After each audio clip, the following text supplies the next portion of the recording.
मुनि परमेष्ठियों के चरणों में बारंबार कोटि कोटि नमोस्तु। क्षुल्लक जी के चरणों में इच्छा भी। गुरुदेव, हम प्रतिदिन पंच परमेष्ठियों को याद करते हैं, हरिहन जी, सिद्ध जी, आचार्य जी, उपाध्याय जी, सरसाधु जी। इन पांचों परमेष्ठियों का यदि किसी भी प्रकार से कोई व्यक्ति या समाज के व्यक्ति या सम्मानीय विद्वान यदि उनकी निंदा करता है तो उसका क्या दोष माना जाएगा? देखिए, सिद्धांत का विषय है और गंभीर विषय। इस विषय पर मैंने बहुत चर्चा की। मैंने एक आलेख भी इस पे लिखा था, निंदनीया मुनि निंदा। मैंने इस पर एक आलेख लिखा था, ये विद्वत परिषद से प्रकाशित हुआ था। निंदा करना एक व्यसन है और इस व्यसन की आदत जिसको लग जाए उसको उससे ज्यादा रस कहीं और नहीं मिलता। ये मैं नहीं कह रहा हूं, ऐसा सोमदेव सूरी ने नीति वाक्यामृत ग्रंथ में लिखा है। 18 प्रकार के व्यसन लिखे, उसमें एक व्यसन है निंदा व्यसन। मैं वहां से बात कर रहा हूं, अपने मन से मैं कुछ नहीं कहता। और आचार्य भगवान उमा स्वामी महाराज ने नीच गोत्र के आश्रयों के लिए स्पष्ट लिखा है, परात निंदा प्रशंसे। किसी को याद है? सुनाएंगे थोड़ा जोर से। परात निंदा प्रशंसे सत सत गुणोद उच्छादमेत भाविंच नीचैर गोत्रस्य। जो पर की निंदा करता है या स्व की प्रशंसा करता है, ऐसे जीव के नित्य ही नीच गोत्र का आश्रय होगा। ना आप रोक पाओगे ना मैं रोक पाऊंगा। अब इसकी विषय में थोड़ा आगे जाते हैं तो दो प्रकार की वस्तुएं, एक चेतन और एक अचेतन। वहां वस्तु तत्व की व्याख्या है, अचेतन की भी निंदा करोगे तो नीच गोत्र का आश्रय होगा। ये कंपनी खराब है, इस कंपनी की चीज कभी लेना ही नहीं चाहिए, ये तो बकवास है। आपने अचेतन वस्तु की निंदा की है।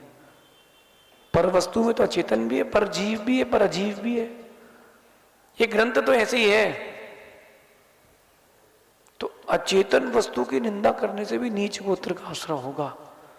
तो फिर आप सोचिए, जो चेतन है, रत्नत्रय से मंडित है, ऐसे दिगंबर मुनि पंच परमेष्ठी की निंदा करने वाले को सदगति कैसे होगी? फिर भी अपन कह सकते हैं कमल जी, समझने वाला वही समझ पाएगा जिसकी भवितव्यता होगी। गुरुओं के देशना से भी लोग विपरीत उत्तर निकाल सकते हैं। सबकी अपनी अपनी बुद्धि है। किसी ने कोई बात करी और अगर उसके मस्तिष्क विपरीत है तो विपरीत अर्थ निकालेगा। गुरुजी हमेशा एक बात कहते थे कि जैसा तुम्हारा चित्त होता है, ढोल की आवाज तुमको वैसी ही सुनाई देती है। मन अच्छा है तो तुम गाना बजाओगे, मन खराब है तो उल्टा बजेगा, सुनेगा। तो जो पंच परमेष्ठी की निंदा करते हैं उनके लिए इतना ही मेरा कहना है कि किसी की निंदा करने से तुमको क्या मिलेगा?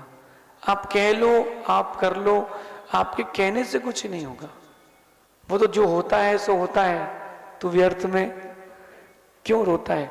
लेकिन ये लोग ऐसे लोग हैं, इनको अपन मरीची की तरह मान सकते हैं। हो सकता है भवितव्यता निकट आए तो भगवान महावीर भी बन जाए, क्योंकि भगवान आत्मा है। लेकिन क्या पता कितनों को ले डूबेंगे।